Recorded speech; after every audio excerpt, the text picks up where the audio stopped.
Elena, espero que el pulpo, las zamburiñas, las navajas y todas estas cosas las tengamos preparadas porque el invitado de hoy le da el marisco, pero bien, bien, bien. Es que tiene buen estómago y buen paladar. Y buena altura, porque También. es muy alto. Por favor, Elena Blanco y Gonzalo Oñoro, acudan a consulta, gracias. Aquí comienza Sin Cita Previa, con dos pediatras en casa, un podcast de Adeslas.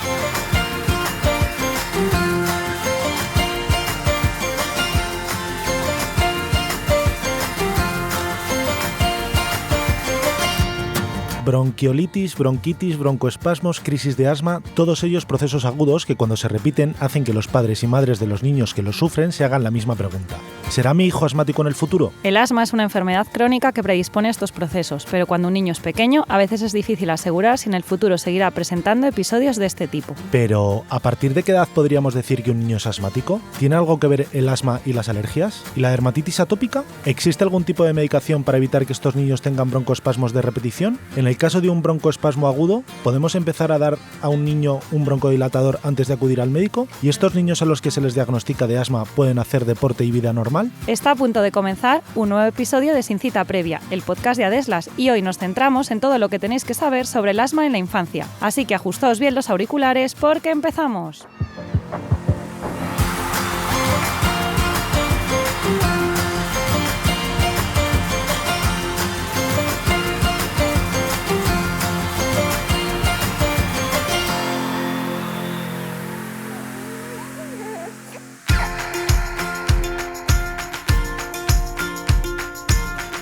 Bienvenidos una semana más a este podcast Sin Cita Previa. ¿Qué tal, Elena?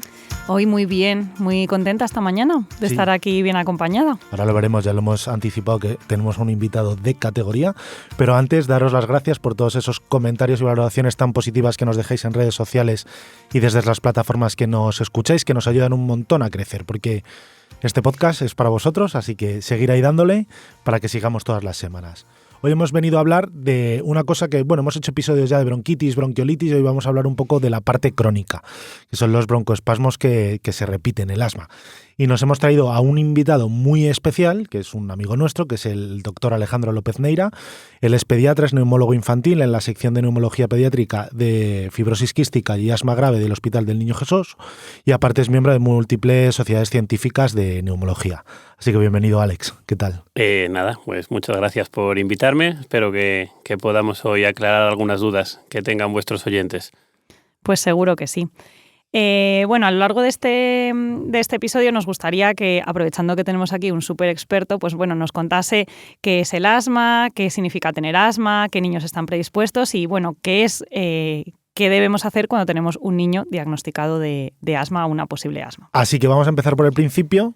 ¿Es el asma o es la asma? Porque yo tengo la duda y empezamos por ahí para saber qué es el asma. Bueno, el asma, se dice el asma porque empieza por A, pero el asma es femenina, o sea que será un asma crónica, un asma aguda, será un asma grave moderada, pero para hablar en singular tendremos que hablar de el asma. Ya si quieres ir a hablar de los distintos tipos de asma, podemos quizá hablar de las asmas, sería una opción. Y si tuvieras que decir, para que nos entiendan la gente que nos escucha, ¿qué es el asma?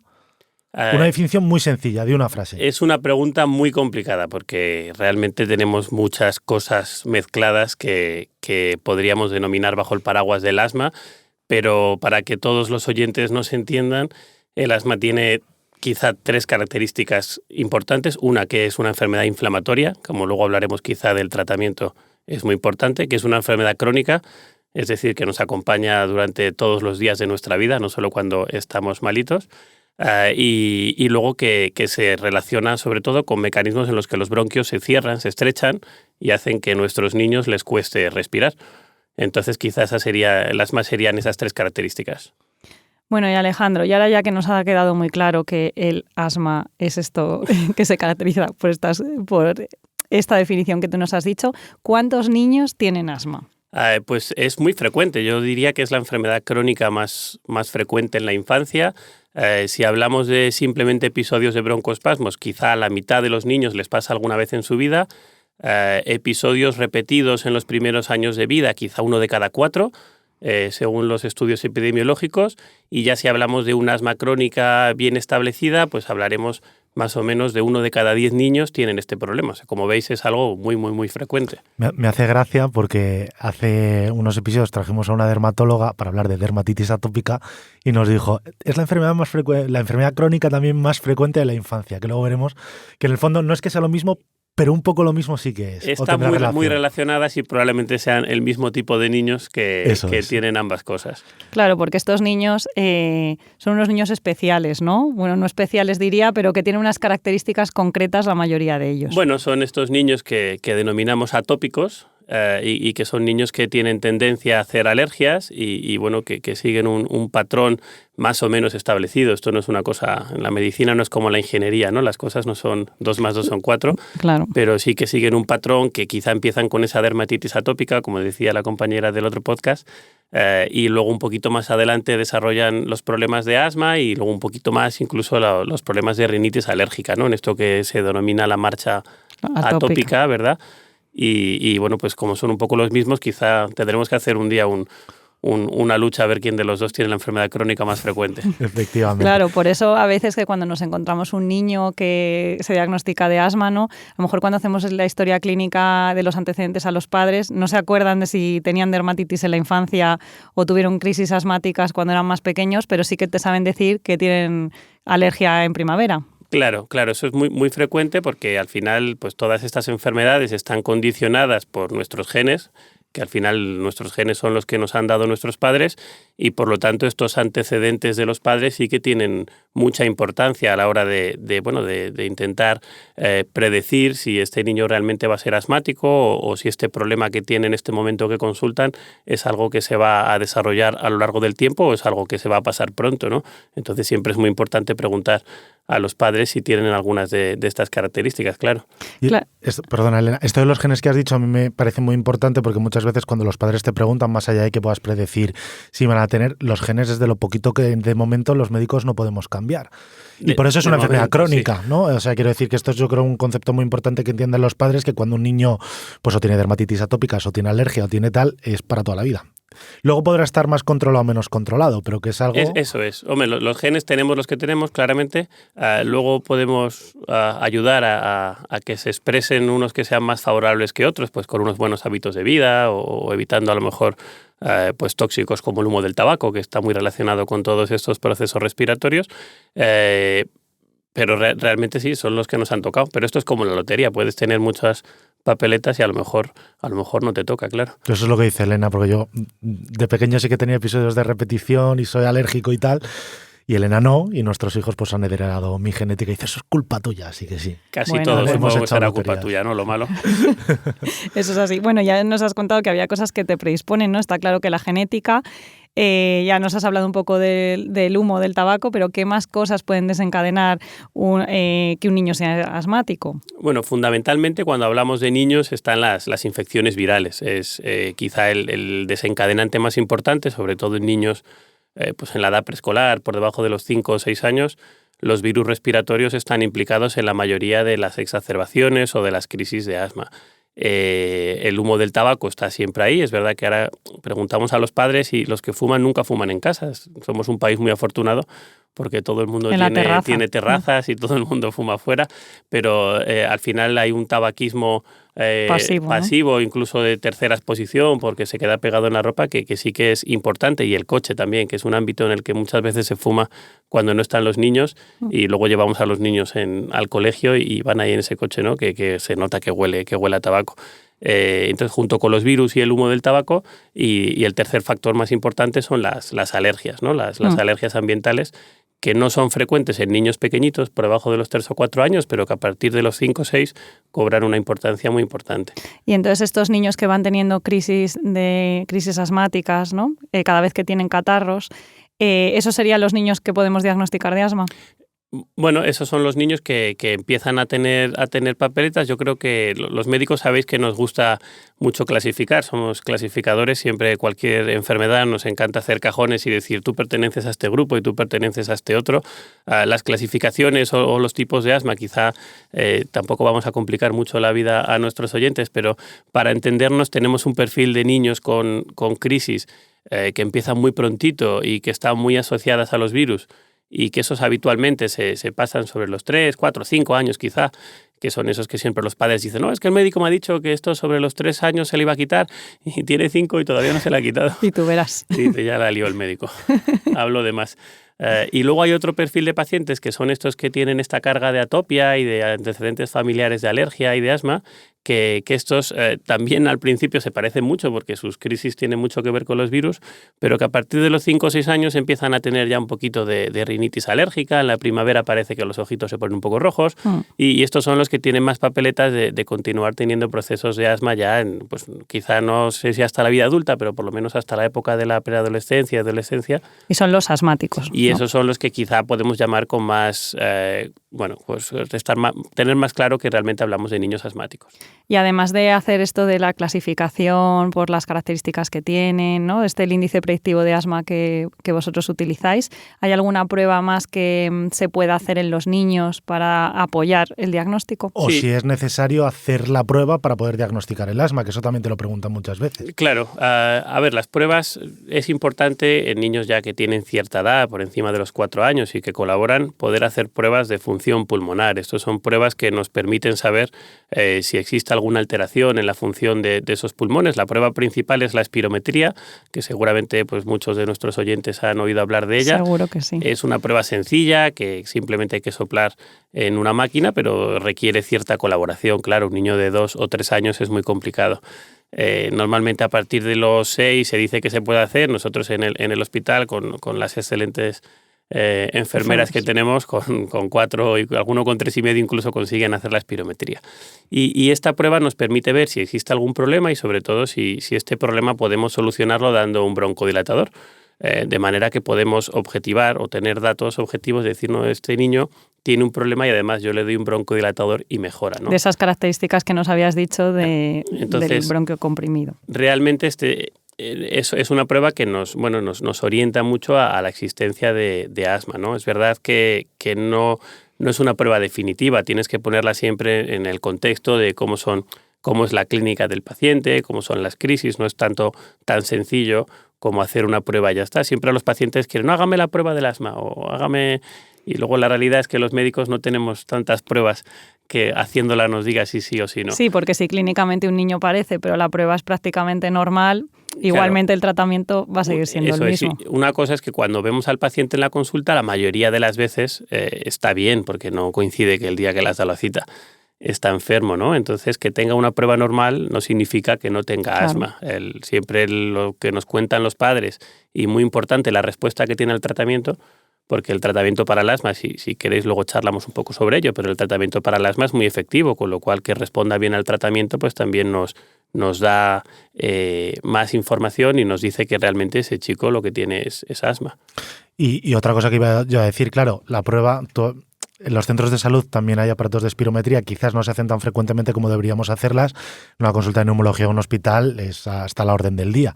Pero claro, cuando tienes a un paciente en atención primaria que crees que puedes tener un asma leve, que quizás no, ¿es imprescindible esa prueba? Yo creo que no, porque es lo que tú dices, un poco ver la evolución y la respuesta.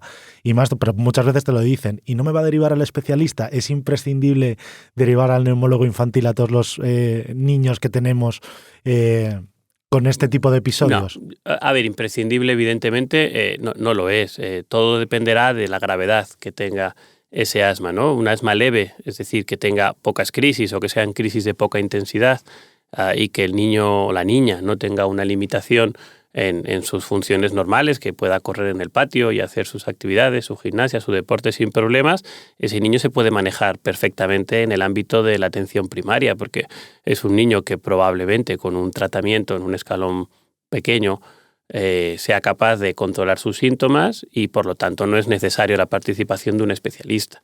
Ya si tenemos niños con crisis graves o niños que tienen algún tipo de limitación en su día a día o crisis muy frecuentes, o a lo mejor el pediatra, que al final es nuestro primer bastión, el pediatra de atención primaria, y así debe ser, pues ve algún signo, algún síntoma que le preocupa, porque dice, oye, esto parece asma, pero yo aquí hay algo que veo que no está bien del todo, que no me parece normal, pues ahí es cuando yo creo que tenemos el papel los especialistas para ver a esos niños, pero ni mucho menos todos los niños. Yo creo que están, y además tenemos unos pediatras excelentes que manejan perfectamente el asma en atención primaria, ninguna duda. Y ya para cerrar esta primera parte del episodio te voy a preguntar, porque más o menos lo has dicho, si tenemos a un niño ya diagnosticado de asma y tal, muchos padres, o cuando les diagnosticas por primera vez, te dicen, claro, pero es que yo les llevaba al equipo de fútbol, mi hijo va a poder tener una vida normal, voy a tener que hacer algo especial. O sea, son pacientes... ¿Tú qué les dirías en esa primera pregunta para que se quedaran tranquilos? Bueno, lo primero es que la vida tiene que ser absolutamente normal. Yo lo que les decimos, no solo pueden hacer deporte, sino que les instamos a que lo hagan. El deporte es muy positivo para la vida en general y para el asmático en particular. Se ha demostrado que los asmáticos que hacen deporte controlan mejor su enfermedad. Con lo cual, lo que tenemos es que los médicos encargarnos de que ese niño esté bien controlado y los padres encargarse de que ese niño haga deporte, sin ninguna duda. El asma no debe ser una limitación para el día a día en ningún caso, e incluso os diría que hay muchos medallistas olímpicos que son asmáticos, con lo cual las metas o las barreras las que cada uno se ponga, pero el asma no debería ser una. Claro, es una oportunidad para recordar que los hábitos de vida saludable está incluido el deporte y es así para todas las enfermedades. Es fundamental.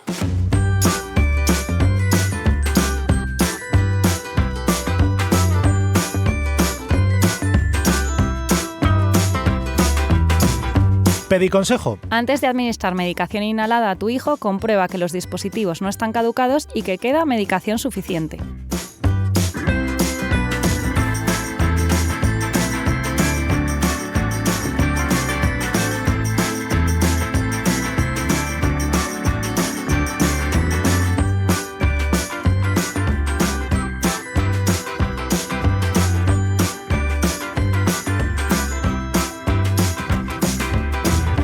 Bueno, Alejandro, ya que nos has contado un montón de cosas que nos está pareciendo todo súper interesante, son estos niños que están diagnosticados de asma es porque tienen broncoespasmos de repetición, claro, tienen crisis asmáticas. ¿Y nos puedes contar qué es esto del broncoespasmo para que lo escuchen nuestros oyentes? Bueno, de manera muy sencilla, cuando hablamos de broncoespasmo, nuestros bronquios están rodeados de una capa de músculo, como el que tenemos que mueve nuestras piernas y nuestros brazos, y ese músculo, pues por estos estímulos que hemos hablado, los virus o el humo del tabaco o alguna alergia, lo que hace es que esos músculos se contraen, de manera que lo que están es estrechando esos bronquios y no dejan que el aire pase bien, simplemente es eso. Entonces, cuando tenemos una crisis así de broncoespasmo, esto es el músculo se ha cerrado. Sí, del nombre. Y el bronquio está más estrecho y el niño tiene dificultad para que el aire entre en sus pulmones y se pueda oxigenar de manera adecuada, ¿no? Y por eso pues aparecen esos síntomas de dificultad para respirar. Los pitos. Claro, los famosos pitos, que no es más que el ruido que hace el aire cuando intenta salir por esos bronquios, igual que cuando soplamos en una flauta o en un instrumento musical, pues ese mismo sonido, ese es el efecto que tiene. Y entonces, ¿cuál va a ser el tratamiento? Porque si tenemos el bronquio cerrado, habrá que darle algo que lo abra. Claro, eso es. La manera de mejorar esa sintomatología es dilatar ese bronquio y la manera es relajar ese músculo que está rodeando los bronquios y bueno, pues tenemos unos fármacos que llamamos broncodilatadores que lo que tienen es precisamente ese efecto. Lo que van a hacer es relajar ese músculo para que el bronquio se abra y pueda entrar el aire de manera adecuada.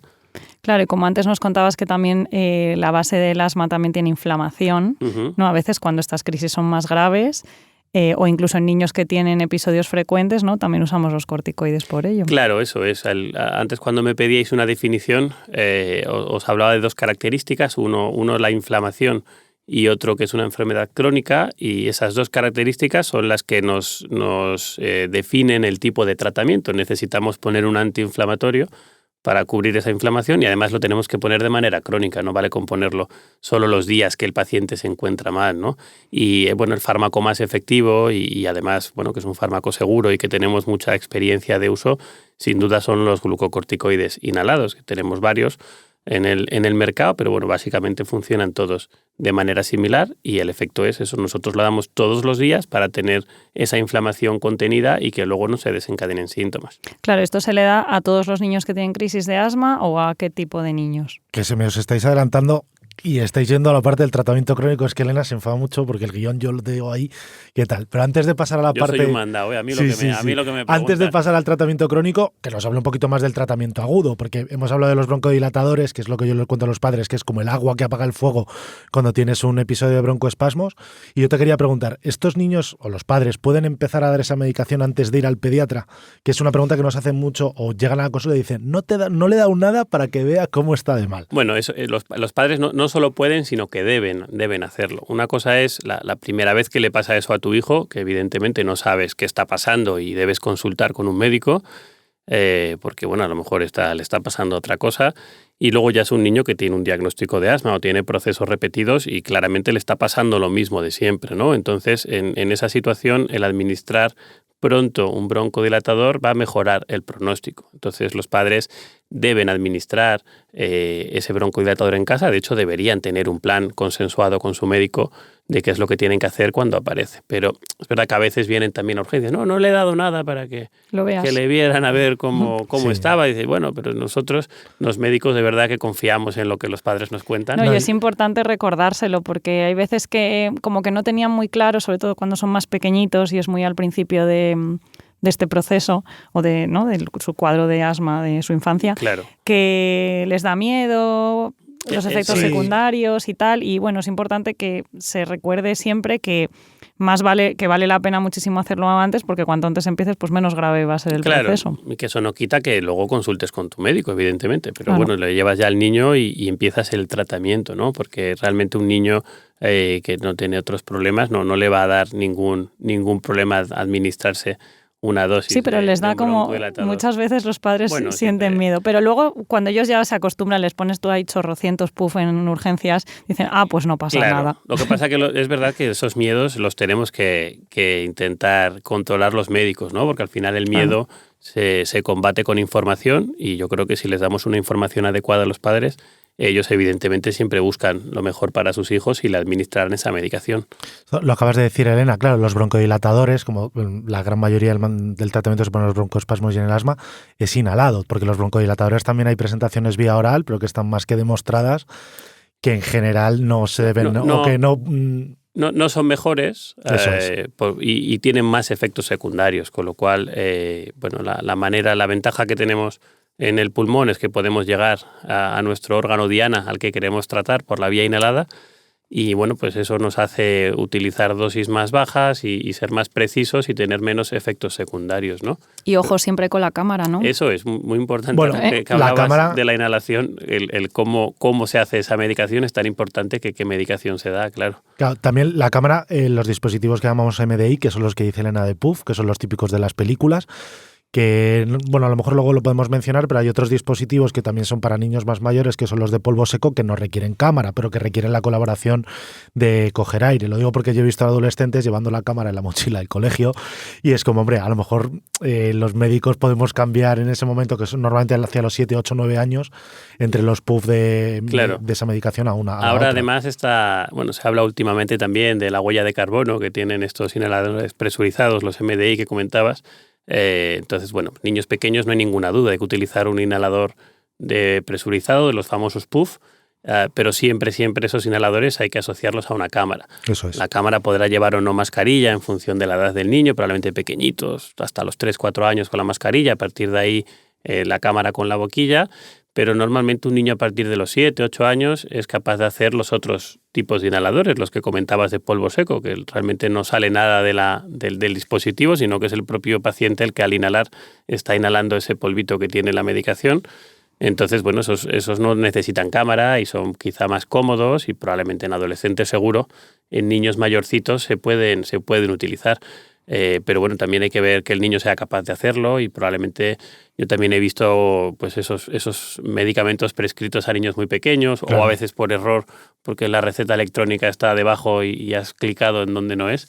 Entonces lo más importante siempre es con el paciente ver qué dispositivo tiene, cómo lo hace y asegurarte que tiene un dispositivo adecuado a las características del paciente. Sí, o a lo mejor los broncodilatadores también los hay en polvo seco, pero si el paciente está muy, muy, muy cerrado y no puede coger aire, a lo mejor un adolescente en un momento muy concreto también tiene que usar una cámara, o sea, es lo que tú dices. Eso es, una cosa es el tratamiento crónico, que se lo da cuando está bien, y otra vez, si está muy ahogado, probablemente necesite la cámara, claro. Y ahora ya sí que os dejo hablar del tratamiento crónico, porque claro, estamos hablando de esos episodios repetitivos, el paciente mayor, el paciente pequeño, pero claro, los padres te dicen en la consulta, pues es lo típico, que te llega un niño de meses o 1 año y medio, 2 años, 4 años, empieza septiembre, se empieza a coger los virus, tal no sé cuánto, y llega noviembre y te dice, claro, doctor, aquí llevamos ya los últimos 2-3 meses que le he tenido que dar el salbutamol, que es el broncodilatador, 3, 4, 5 veces, un día corticoides orales. ¿Cuándo te planteas empezar a poner el tratamiento crónico de estos episodios, o para qué lo ponemos? Claro, ¿qué es lo que te preguntan? Son dos preguntas que van muy enlazadas, ¿no? El cuándo y para qué. Lo primero que tenemos que saber es que a día de hoy no tenemos ningún tratamiento que evite que el niño vaya a ser asmático en el futuro. O sea, no somos capaces a día de hoy de controlar los genes, qué es lo que va a ocurrir. Eso es. Entonces, pues si ponemos un tratamiento a un niño de 3 años, desde luego el objetivo no puede ser que no sea asmático con 7. Si le toca, pues le tocará, ya veremos a ver qué hacemos. Pero sí tenemos capacidad de controlar esa enfermedad. Entonces nuestro objetivo va a ser el control sintomático y que el niño pueda hacer una vida normal. Entonces ya con este objetivo la pregunta de cuándo merece la pena tratar, pues merece la pena tratar cuando el paciente tiene suficientes síntomas. Y esto a veces es difícil. Si un niño tiene a lo mejor 3 crisis al año, son crisis que son leves, que casi no le repercuten y, bueno, pues quizá tratando esas crisis es suficiente. Si un niño tiene 15 crisis al año, todos estaríamos de acuerdo en que ese niño merece un tratamiento para intentar quitar. Y sobre todo crisis, la ¿no? intensidad, ¿no? Porque puedes tener 3, pero si en 2 has ingresado... Eso es, ¿no? Ese es el otro elemento. Uno es la frecuencia, que bueno, pues dependerá un poco habrá que consensuarlo también con los padres, ¿no? Pero en principio, pues en torno a 5 o 6 crisis al año quizás sea el punto en el que merece la pena tratar. Y luego la intensidad, claro, un niño que tiene 2 crisis al año, pero las 2 acaban en una UBI, pues es evidente que no vas a esperar. Hay que intentar, ¿no? A ver si algo. tenga una tercera, ¿no? Porque a lo mejor no eres capaz de que no tenga la crisis, pero sí que eres capaz de que esa crisis sea más leve y que la puedan resolver. Es otro objetivo el tratamiento. Claro, entonces quizás esos son los 2 elementos, ¿no? El elemento frecuencia y el elemento intensidad, y bueno, pues con eso a veces está muy claro, digo, pues si ingresa a la UCI y tiene 15 al año, pues ahí no hay duda. Y cuando son un poquito menos, pues a veces hay que consensuar con los padres. Y luego otro tercer elemento es la estacionalidad, porque los niños se ponen enfermos en unas épocas del año y en otras no. Y eso ya se lo saben nuestros oyentes cuando van a la guardería, ¿no? Entre septiembre y mayo. Eso es. Que me lo habían contado que se iba a poner malo, pero yo no sabía qué tanto, ¿verdad? Entonces, normalmente los niños que no son alérgicos están muy relacionados con los virus y pues los tratamientos van con el curso escolar. Y luego, pues si ya empiezas a desarrollar alergias, pues un poco en esa época, ¿no? En la primavera. En la primavera depende larga. Un poco de dónde estemos. Yo, como vosotros sois gente que os siguen de todas partes del mundo, no se pueden dar recomendaciones. Aquí en Madrid... Cuando poliniza. Claro, aquí en Madrid a lo mejor tenemos en enero, febrero, marzo la arizónica y luego las gramíneas y el olivo en primavera, pero a lo mejor nuestros oyentes de Valencia dirán, ya, pero yo con los ácaros estoy fatal todo el año, ¿no? Y es algo más perenne y bueno, pues luego ya en otros ámbitos que os escuchen, yo en Latinoamérica o demás, que seguro que os escuchan mucho, allí ya me pierdo porque se escapa. No, yo tampoco lo sé. Se escapa de mi ámbito. Del tratamiento crónico, aunque lo habéis mencionado antes, yo creo que el escalón principal o lo que más se utilizan son los glucocorticoides, ¿no? Que es lo que habías dicho antes, que es budesonida, fluticasona, todos estos, y a veces sí que se les asocia algún otro tipo de fármacos que a veces son broncodilatadores de acción larga, ¿no? Entonces, yo creo que igual que hemos dicho antes que los broncoespasmos agudos iniciamos con un broncodilatador y vamos asociando cosas dependiendo de la gravedad, yo creo que aquí los padres también está bien que les digamos que dependiendo de el control que consigamos de esa frecuencia o el tipo de episodios, pues se van a utilizar más o menos medicación. Es decir, no es la misma medicación para todos los pacientes, sino que es un poco a la carta, entre comillas, ¿no? Claro, esto es, no es un menú para todos. Nosotros el asma, y bueno, pasa en muchas otras enfermedades, pero el tratamiento hay que verlo como si fuera una escalera, ¿no? Entonces nosotros vamos a ir subiendo peldaños de esa escalera en función de la gravedad del asma del niño y bueno, esa escalera pues pasa de no tener nada de tratamiento a tener pues un corticoide inhalado a dosis bajas, a subir esa dosis de corticoides inhalado hasta lo que llamamos dosis medias y luego añadir otro tipo de fármacos. Fundamentalmente tenemos los broncodilatadores de acción prolongada, como has comentado, que estos vienen siempre asociados a un corticoide. Eso es muy importante. Para el asma siempre hay que dar los dos juntitos y por eso se venden en un inhalador que lleva las dos cosas juntas. Y luego hay otros fármacos por vía oral que se llaman inhibidores de los receptores de los leucotrienos, que fundamentalmente el que se puede usar en pediatría es un principio activo que se llama Montelukast, que seguro que a alguno de nuestros oyentes les suena, que es un fármaco que se da por vía oral y que también puede complementar el tratamiento, ¿no? Y bueno, esos son los 3 tipos de fármacos que se utilizan en general. Luego ya hay otros fármacos, pues quizá más para el ámbito del asma grave, que vemos que ese sí que se ve en el ámbito de la atención especializada y en las unidades de asma grave, que bueno, que no son de uso habitual. Pero quizá esos 3 sí que nuestros oyentes pueden, con hijos asmáticos, seguro que les suenan los nombres porque en algún otro momento lo han utilizado para sus hijos. No, y además es probable que muchos de estos tratamientos los hayan iniciado sus pediatras de atención primaria, claro. ¿no? Porque son medicaciones que cuando son pues episodios poco graves o se controlan bien con estas medicaciones, que no tienes que hacer combinaciones muy complicadas, los escalones bajos de la escalera que nos comentabas, pues que seguramente... Sí, ¿no? sí, seguramente sí, porque son medicamentos que ellos pueden prescribir, son medicamentos muy seguros, ellos pueden controlar y si un paciente se controla con eso, pues probablemente no haya pasado de su atención primaria porque no le hace falta, porque su pediatra lo está haciendo excelentemente bien y lo está controlando y no hace falta que participemos los especialistas. Pero bueno, ahí estáis para lo que necesite. Bueno, estamos, pero efectivamente somos en segunda línea para lo que haga falta, pero que los oyentes tienen que saber que su pediatra está perfectamente capacitado. Este es un buen mensaje, porque muchos de los padres en las consultas dicen, bueno, es que esto pues que lo vea el especialista. Estos son... Claro. Sí, son, y aparte, claro, que no es por quitaros importancia, pero a lo mejor, hombre, si tienes un asma grave que te van citando y tal, porque a lo mejor les veis 2 veces al año. Quiero decir, que con quien bueno, intentamos verles lo que necesitan, está claro. Pero que normalmente no es tan frecuente como en una consultación primaria. Pero no tenemos claro. La accesibilidad del médico de atención primaria, sin duda alguna, que es una de las características más importantes del médico de atención primaria, es la accesibilidad, aunque vivimos tiempos convulsos en la atención primaria, pero bueno, yo creo que es un baluarte de nuestra sanidad y debemos luchar todos porque se mantenga. Y lo último que te queríamos preguntar antes de acabar es, claro, estamos hablando pediatras de atención primaria, neumólogo infantil, pero hemos hablado de alergias y sí que es verdad que los alergólogos infantiles también... ¿hay que derivar a estos niños siempre a un alergólogo infantil cuando tienes un diagnóstico de asma o crees que tienen asma? O sea, ¿qué papel tienen ellos dentro de esto que estamos hablando nosotros como pediatras? Bueno, el alergólogo infantil y el neumólogo infantil, aunque a veces puede parecer que nos peleamos por los mismos pacientes, en realidad somos compañeros y trabajamos en conjunto y es la mejor manera de llevar a estos niños, ¿no? Y bueno, pues nosotros allí en el hospital, en la unidad de asma grave, trabajamos con ellos codo con codo.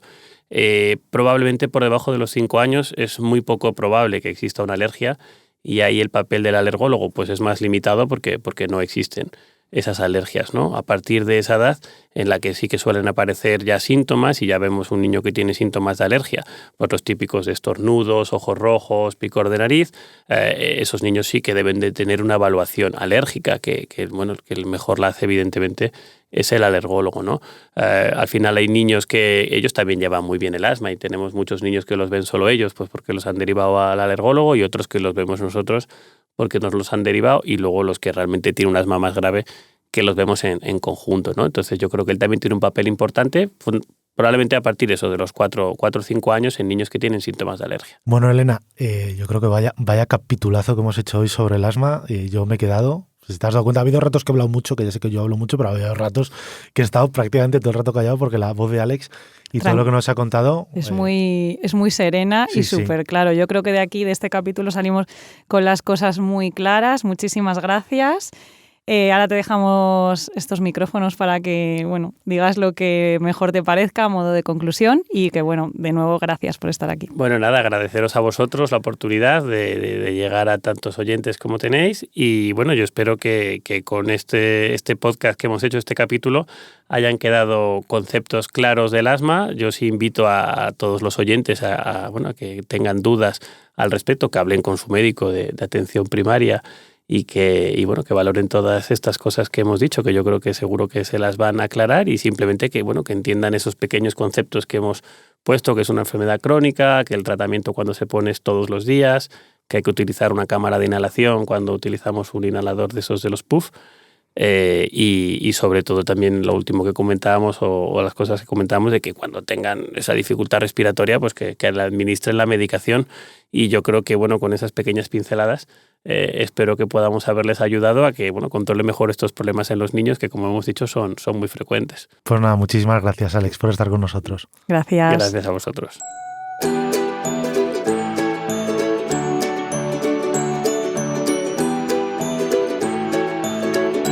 Y hasta aquí el episodio de hoy. Os damos las gracias por escucharnos una semana más y por todos los comentarios y valoraciones tan positivas que nos dejáis tanto en redes sociales como en las plataformas en las que nos hayáis escuchado. Y como no, gracias a Adeslas por apostar por la divulgación científica y de calidad como mejor herramienta para el cuidado de los más pequeños de la casa. Nos escuchamos en 7 días. Hasta la semana que viene.